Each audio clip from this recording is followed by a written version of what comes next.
Vale, bueno. A ver, no. Yo me he quedado con el presupuesto de su presupuesto. Usted está hablando del deseo de Dios. Digo, ay, qué bien, hablar del deseo de Dios. El deseo de Dios en un plan. Pues yo esperaba que hablara del deseo de Dios en el corazón del hombre. Porque es también un tema polémico con el padre Libar, esas cosas. Entonces, realmente nacemos también como nacemos. Para hablarnos realmente es precioso, es así. Pero de hecho, nacemos vendidos al poder del pecado. Entonces, ciertamente, un niño que nace, por ejemplo, en Nigeria, un niño, por ejemplo, budista, un niño, por ejemplo, hijo de una pareja de pueblo, por ejemplo. ¿Este niño cómo nace? Nace realmente, trae el deseo de Dios en tu corazón y muy bonito, sí. Ha sido pensado por Dios para ser en Cristo, ese niño, así en circunstancias, o viene ya con el egoísmo dentro y nace vendido al poder del pecado, como dice San Pablo, y destinado a la cólera también, como dice la... Vale. Bueno, mi hermano sacerdote me ha preguntado una cosa que con ello tenemos que explicar toda la teología occidental de los últimos 500 años. Pero, voy a formular de nuevo la pregunta y responder según lo que yo puedo. ¿Vale? Verán, el autor de la carta a los Efesios tiene una visión muy positiva de la realidad y de la fe. Cree lo que se dice sobre los teólogos, él tiene una visión de una escatología realizada. O sea, él piensa, si leemos Efesios 2, un momentito, que lo encuentre, Efesios,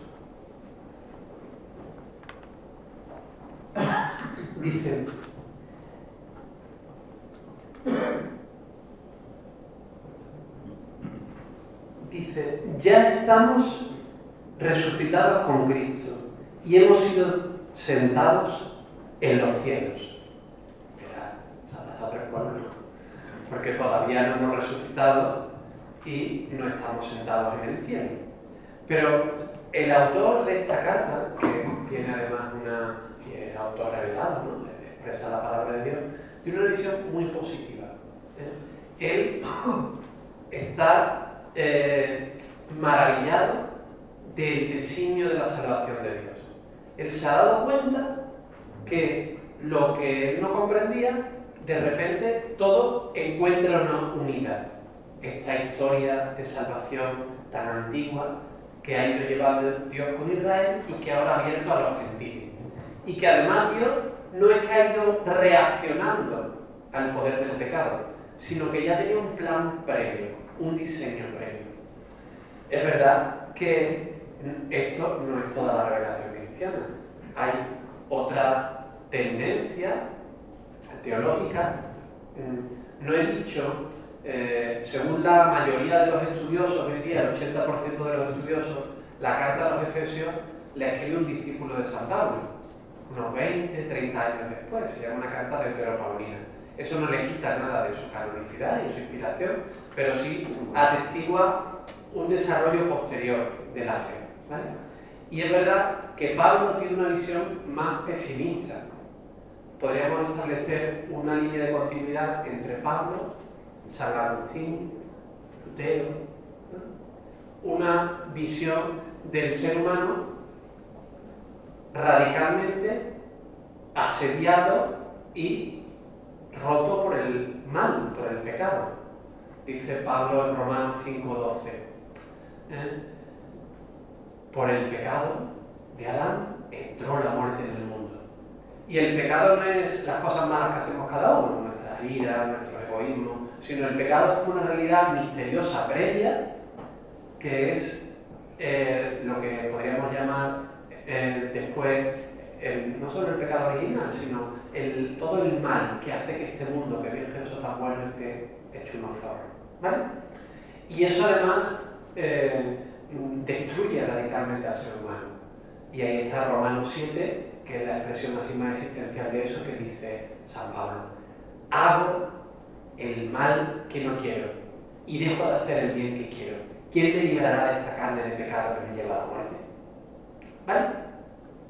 Ciertamente. Pero nosotros tenemos que reconocer, San Pablo cuando escribe Romanos 7, no solo está diciendo al cristiano, sino al hombre separado de Cristo. Eso de que nos parece a nosotros, ¿no? Hago el mal que no quiero y dejo de hacer el bien que quiero, ¿no? Eso muchas veces nos pasa, porque cuando tengo el bien delante, prefiero el mal, si sé que me está haciendo mal, ¿vale? Pero eso es testimonio de nuestro hombre viejo, testimonio del mal que nos ha hecho el pecado. Y tenemos que creer más, y en eso el autor de Efesios está en continuidad con San Pablo, tenemos que creer que Dios nos ha redimido. Es decir, que en la cruz ha pasado algo que ha cambiado el destino de la historia. No solo para los creyentes, sino para toda la humanidad. Ustedes piensen dos fechas importantes en vuestra vida. Cumpleaños, ¿verdad? El día de vuestro matrimonio o el día de vuestra ordenación. Pues no. La fecha más importante de vuestra vida es el día en que Cristo murió y resucitó.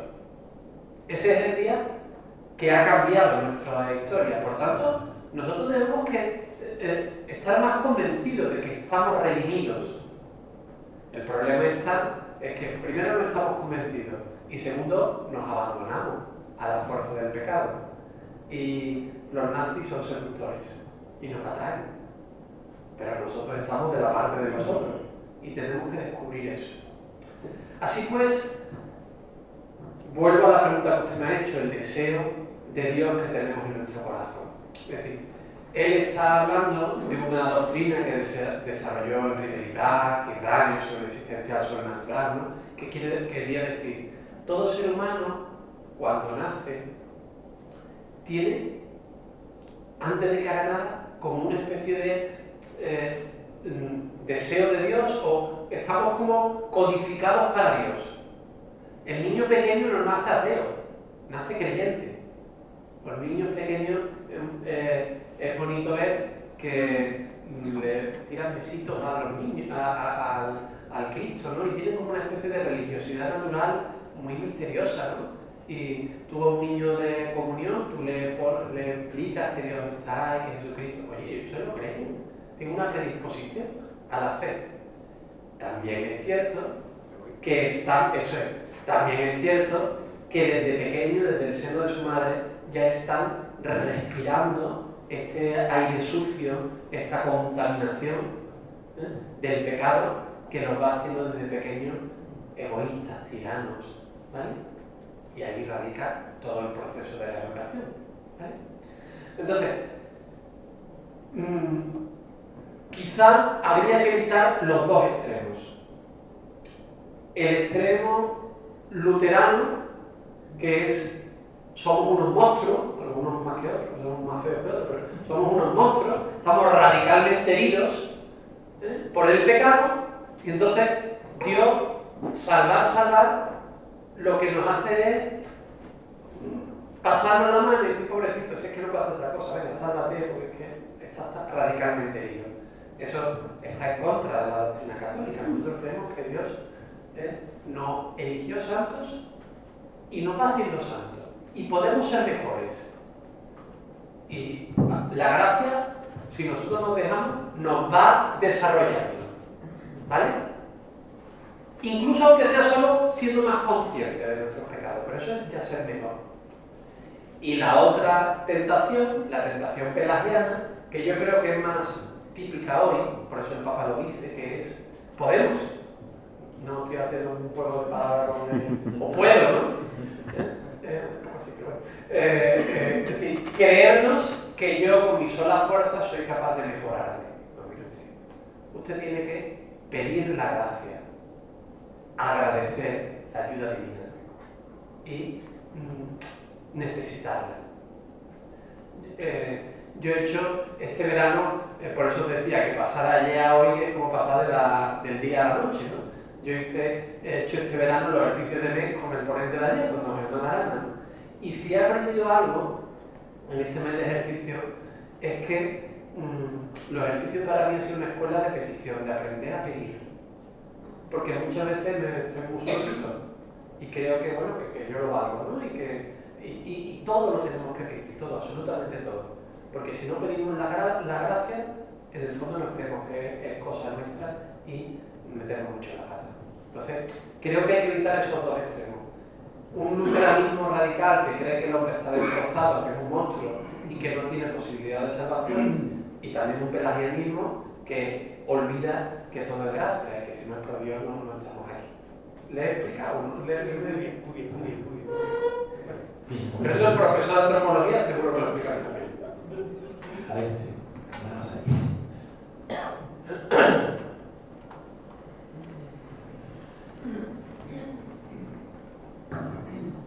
Bueno, yo quiero hacer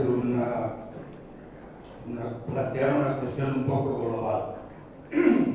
Ante este análisis tan pormenorizado que nos has hecho, profesor Álvaro, porque nos has hablado magistralmente bien. Muchas gracias. Alvarito para los amigos. Se me plantea esta cuestión. Todos conocemos los orígenes de los evangelios, cómo se escribieron, cómo los evangelistas no eran unos superdotados, Sí. cómo aportaban sus experiencias, pero también recibían las aportaciones de las comunidades. Sí. En los apóstoles autores de las cartas del Nuevo Testamento, Pablo estaba tenía más cultura y podía pensar en todo esto. San Juan también es su evangelio mucho más elevado, por algo le llamamos el águila de Patmos. Pero pregunto, cuando San Pablo escribió la carta a los Efesios, ¿tenía presente el conocimiento de todo lo que tú nos has dicho, de lo que él escribió? ¿Fue obra de su capacidad o fue obra del Espíritu Santo que le guió y por eso tiene la riqueza que hoy descubrimos en él? Esta es la cuestión que yo me planteo. Bueno, pues usted lo ha respondido muy bien. Ciertamente, vamos a ver, voy a explicar dos o tres cosas. Nosotros no leemos las cartas de San Pablo porque sea santo. San Pablo. Hombre, yo, el santo de mi devoción. Llevo todos mis últimos 15 años dedicados a San Pablo. Y yo le tengo mucha devoción, mucha. Pero nosotros no leemos sus cartas porque él fuera muy bueno. Las leemos porque son palabras de Dios. Porque la Iglesia ha reconocido estos textos como escritura santa.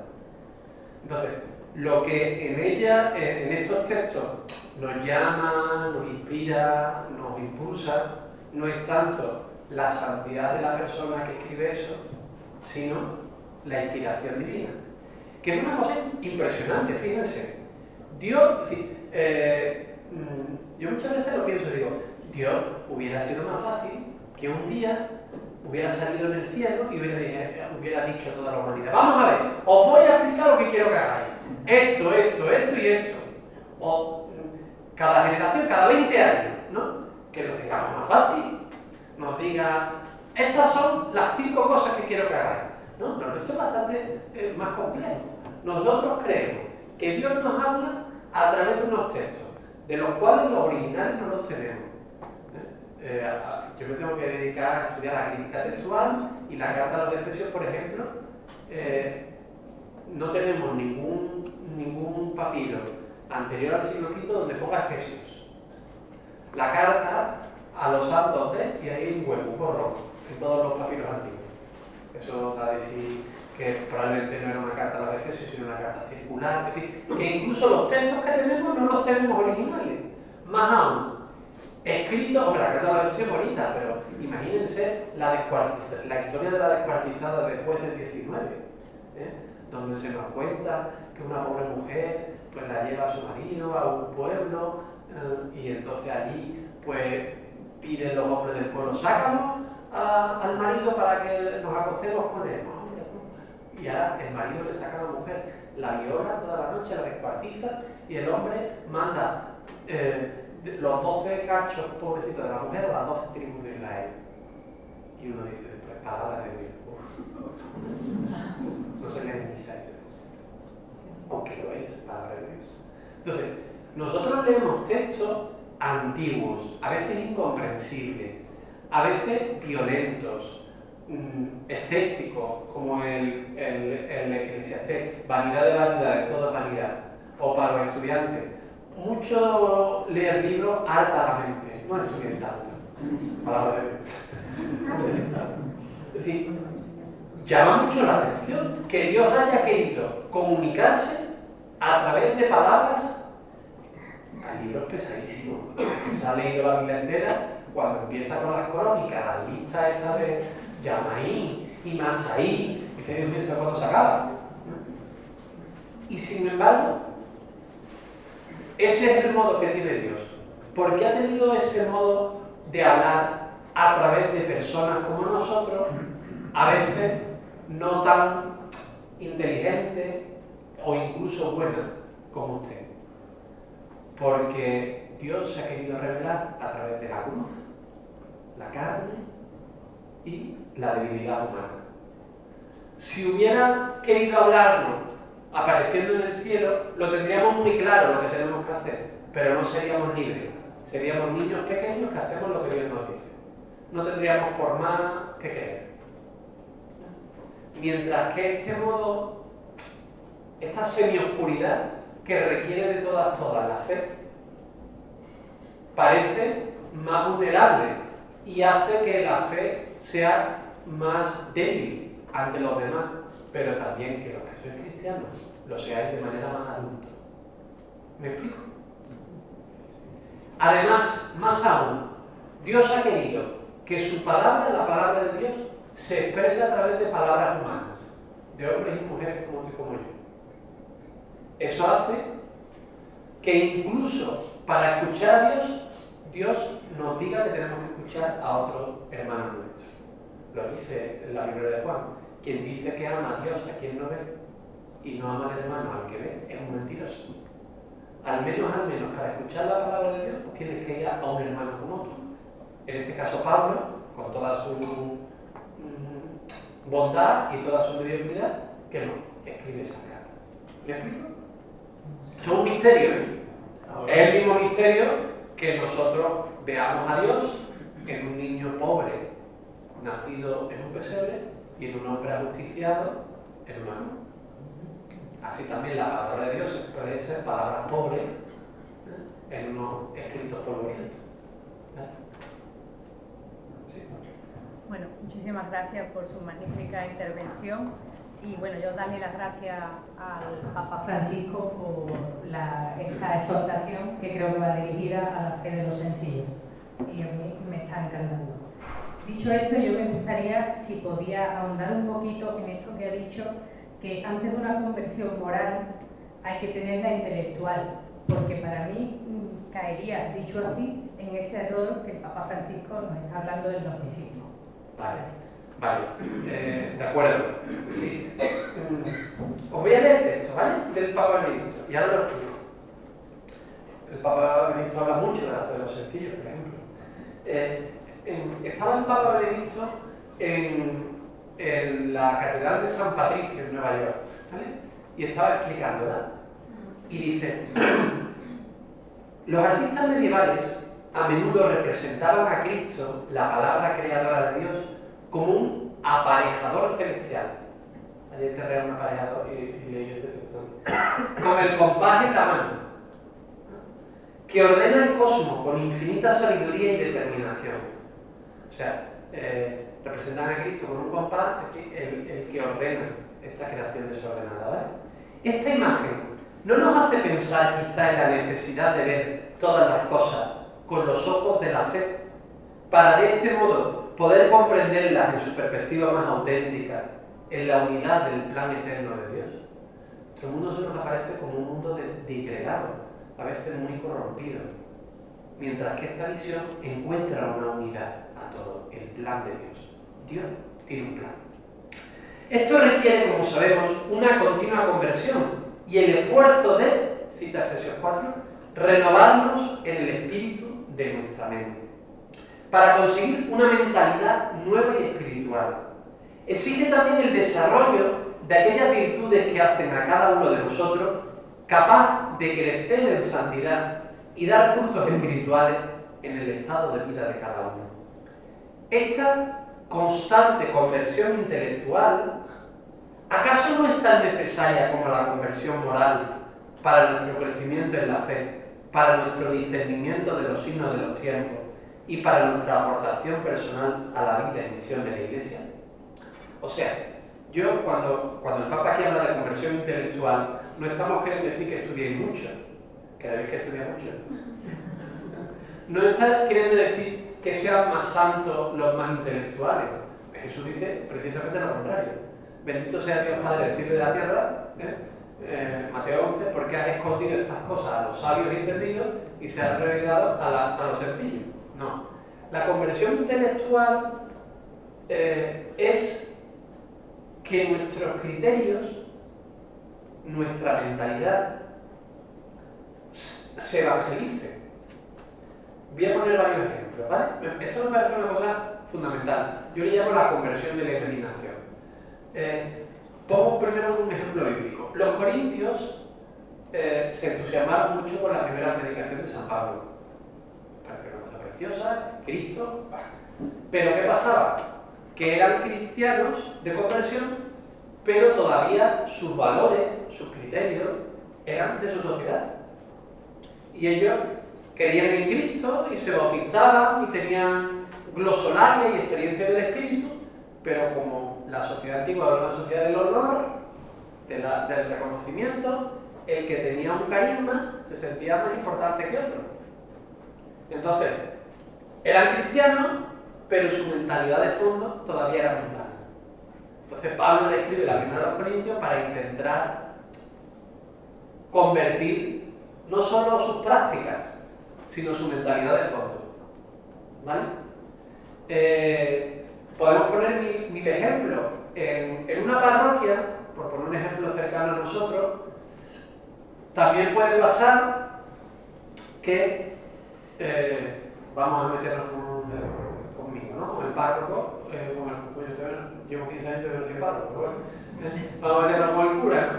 El cura que está hablando mucho de Dios y qué cosas más bonitas dice, pero en el fondo hay ahí un deseo oculto de que lo quieran, de reconocimiento, de que lo aplaudan, y hay una persona que siempre que no le cae bien. Entonces, pues ese cura está actuando más mundanamente que... ¿Me explico? Entonces, cuando yo hablo de la conversión intelectual, estoy hablando de la conversión de los criterios de juicio, de cómo vemos la realidad. Miren, todos tenemos una enciclopedia cultural. ¿Qué es la enciclopedia cultural? Todo aquello que sabemos sin saber de dónde lo hemos aprendido. Si yo hablo de Juanita Reina, todo el mundo sabe quién es. Os hablo de Harry Potter, todo el mundo sabe quién es. Sí. ¿Quién me dice hablo de Juanita Reina? Yo qué sé. Quizá alguno no sabe quién es Juanita Reina del extranjero. Pero si hablamos de algún artista de Sudamérica, pues quizá nosotros no lo sabemos. Esa es nuestra enciclopedia cultural. Todo aquello que sabemos sin saber cuándo lo aprendimos. Cuando yo hablo de la conversión de la imaginación, lo que estoy diciendo es que nuestra enciclopedia cultural cada vez debería ser más bíblica, más cristiana. Que nuestros ejemplos sean San Francisco de Asís y no Britney Spears. Que nuestros criterios, es decir, que nuestros ídolos sean San Juan Grande y no Cristiano Ronaldo. Es decir, que nuestra enciclopedia cultural cada día sea más cristiana. ¿Por qué le decimos a nuestros niños que no vean películas de acción o de alto contenido sexual? Porque su imaginación se va convirtiendo y va mamando lo que van viendo. ¿Me explico? Entonces, es una lucha grande, porque vuestros hijos son catequizados desde muy pronto, pero catequizados no por vosotros, sino por los medios de comunicación, por los videojuegos, por internet, por sus amigos. Entonces, en esa catequesis mundana van recibiendo modelos de identificación, valores, criterios. A eso me refiero con la conversión de la imaginación, con la conversión intelectual. Que no basta decirle a un niño que tiene que ser bueno, que hace falta darle modelos, influir en su imaginación para que él pueda ver la realidad con ojos nuevos. ¿Vale? La santidad es conocimiento, pero un conocimiento desde Dios. ¿Vale? No es que sea muy redundando sobre el tema, que biblista, la expresión precisamente metanoia no mira esto, la conversión de nuestra mentalidad, como nos decía ayer también el ponente, el tener la mente de Cristo, es decir, los criterios evangélicos, y luego vendrá ya la actuación moral, ¿no? Por ahí por donde apuntamos, ¿no? Así es. Es decir, para el Nuevo Testamento la conducta moral o la actuación moral no se separa de la mentalidad. La visión de los autores del Nuevo Testamento era mucho más unificada de la antropología. Nosotros hoy separamos mucho corazón de manos. Cosa lo que sentimos, otra cosa lo que hacemos, ¿no? De hecho, el domingo pasado, la segunda lectura iba por ahí. Santiago, ¿no? El que dice que tiene fe pero no tiene obras, ¿vale? Es un mentiroso. Bueno, pues ciertamente la metanoia o la transformación del nous, como dice San Pablo, ¿no? De la mentalidad, es adoptar los criterios de Cristo y vivir según esos criterios. ¿Vale? El indicativo y el imperativo se identifican. Eres cristiano, vive como tal. Eres santo, vive como tal. ¿Vale? Por eso me parece que es importante esa conversión, claro, porque es como después que dirás, claro, parece que hay que anunciar y hay que invitar a que el individuo se deje transformar por Cristo con su palabra y tener la mente de Cristo y pensar según Él. Fijaos, estaba con un religioso, no digo de qué congregación, me encantó, pero porque por no dejar mal a su congregación, que ahora lo han mandado a Cataluña y me decía, mira, Álvaro, en los colegios, en mis colegios va de suyo que se dan un contenido nacionalista, y se dan contenido explícitamente nacionalista, y eso me argumenta, es que eso forma parte de nuestra identidad. Pero cuando yo les digo a mis hermanos, bueno, vamos a hablar de Cristo, bueno, es que hay que respetar, porque es que hay gente que no es cristiana, o no los vamos a obligar, hombre, hay que respetar, y decía, no, es que parecen más nacionalistas que cristianos. Entonces, no lo decía, es decir, estaba señalando, dice, lo que más tristeza me da es que ellos no se dan cuenta de la contradicción. Están ya tan imbuidos que no se dan cuenta de la contradicción. Pero eso nos está pasando a nosotros. Yo estoy además en un servicio muy divertido donde yo siempre juego fuera de casa. Estoy en la universidad y yo no estoy en mi parroquia que hablo yo siempre juego fuera de casa, ¿no? Entonces, estamos ya como muy asumidos que hay que ser muy delicados porque vaya a ser que el otro se moleste porque le estamos hablando de Cristo. Pero es que eso sucede porque a la gente a la que le hablamos ya tiene una catequesis, ya tiene un pensamiento único. Entonces, nosotros tenemos que incidir no solo en la moral o en las prácticas, que son importantísimas, sino también en la mentalidad de fondo. E ir haciendo un discernimiento, lo que dije ayer don Germán, un discernimiento de todos nuestros criterios, e ir a la base y ver cómo los valores en el fondo que hay detrás no son cristianos, sino que son mundanos. Aunque hablemos de Cristo. Perdón. Bueno. Yo estoy aquí hablando como si fuera... Cuando hablabas de que Dios parece un Dios arbitrario y que escoge un pueblo y que luego lo amplió a todos, ¿no? ¿Cómo explicarle a la gente? Porque yo cada vez me siento más que mis palabras son huecas, que no hacen mella. Digo, Señor, tú darás después tu gracia, porque mis palabras son huecas. ¿Cómo decirle a la gente que la Iglesia es el pueblo de Dios y que eso no significa que Dios sea sectario, sino que la Iglesia es de todos. Vale.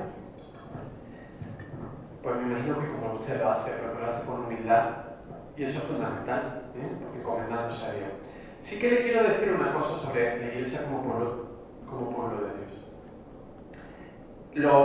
El autor de esta carta tenía una visión absolutamente optimista de la misión. Los primeros cristianos eran unos fieras. En 200 años consiguieron que el mensaje cristiano no solo llegara a todo el imperio, sino que se convirtiera en religión lícita y después religión oficial, no porque los emperadores Constantino se convirtiera y promocionara mucho a los cristianos, que después también, sino sobre todo porque se dieron cuenta que la religión mayoritaria en el imperio era el cristianismo. Entonces les convenía. Pasa que les salió mal, pues después nos pelearon entre arrianos y los otros, y entonces hubo otra vez división. Pero, es decir, Constantino, no entró en su conciencia, pero su movimiento fue un gran movimiento político, porque es que los primeros cristianos consiguieron que se extendiera el mensaje como la pólvora. Tuvieron un punch misionero bestial. El autor de Efesios cree que la Iglesia se identifica con la humanidad. Evidentemente no es tonto y sabe que hay muchos efesios que no son todavía cristianos, pero cree que su mensaje es tan poderoso y que la acción de los misioneros va a ser tan eficaz que en 50 años todos son cristianos. Más aún, no solo que en 50 años son todos cristianos, él cree, tiene lo que se llama una escatología muy presentista, él cree que la parusía va a llegar ya. Entonces hay que misionar, porque es que si no, Dios va a llegar y nos va a pillar en braga. Por decirlo así. Entonces, por eso los misioneros están, venga, que es que si no, va a llegar Dios y va a pillar mucha gente que no va a tener la posibilidad de decirle que sí. Tanto es así que cuando se retrasa la parusía, de hecho llevamos 2000 años y todavía no se retrasa, en la tercera generación cristiana, probablemente el último escrito del Nuevo Testamento, que es Segunda de Pedro,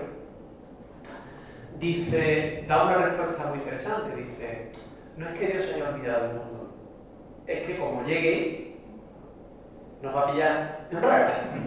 Y tiene esa frase tan bonita, mucho mejor dicho que esto, que es, la paciencia de Dios es nuestra salvación. O sea, si Dios no llega, es para darnos espacio.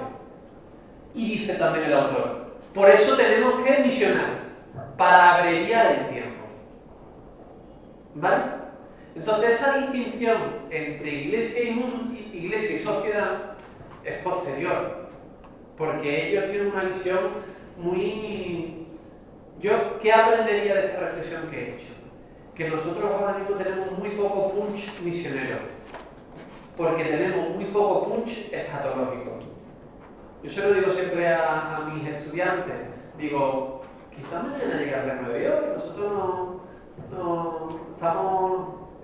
Deberíamos vivir pensando que mañana va a llegar, sabiendo que todos los días llega, y llegará un día. Entonces, si tuviéramos un poquito de más punch escatológico, tendremos un poquito más de punch misionero. No sé que no le he contestado lo que me ha dicho. Ahora voy a la pregunta.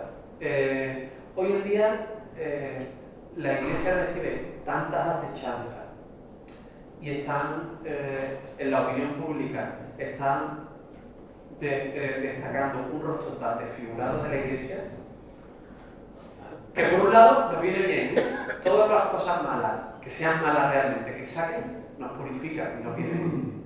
Pero por otro lado, concordarán conmigo, que yo vengo a la Iglesia de Dios encantado, aquí hay mucha bondad, mucha cosa muy bonita, y las cosas malas son mucho menores que las cosas buenas. ¿Sí? Para nuestra sociedad solo salen las cosas malas. Nada más que tienes que poner el Twitter y ver, ayer había un hashtag que era el Vaticano, no puedo imaginar las cosas que decían. Entonces, yo creo que en esta circunstancia de mucha acechanza, tenemos que adoptar una actitud exquisitamente humilde. Yo en la universidad voy siempre pidiendo que me perdonen la vida. Y yo digo, usted, lo siento, pero es que existo. ¿Qué le vamos a hacer? Soy cura. Lo siento. Si usted quiere, dejo de existir. ¡Pum! Pero existo. Y además, fíjense, hasta me entusiasma, aunque le parezca que no. Sí, creo que es una actitud humilde, testimonial y en eso muy aguerrida. ¿Sí? Muy seguro de quién nos ha salvado, quién es nuestro Señor, y que a pesar de todo estamos de la parte de la salvación y de la creencia.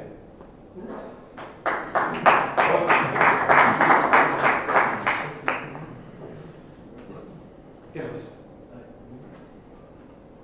Los seminaristas nos preguntan. Yo sé que tenéis hoy una segunda. Ya es la hora. Sí, pero igual podéis hacer un pequeño resumen de lo que querías decir. Ya está, sí, basta, ¿no?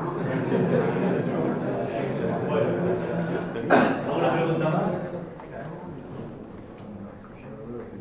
Si quieren, para decir una palabra final, evidentemente, ser santos, ¿no?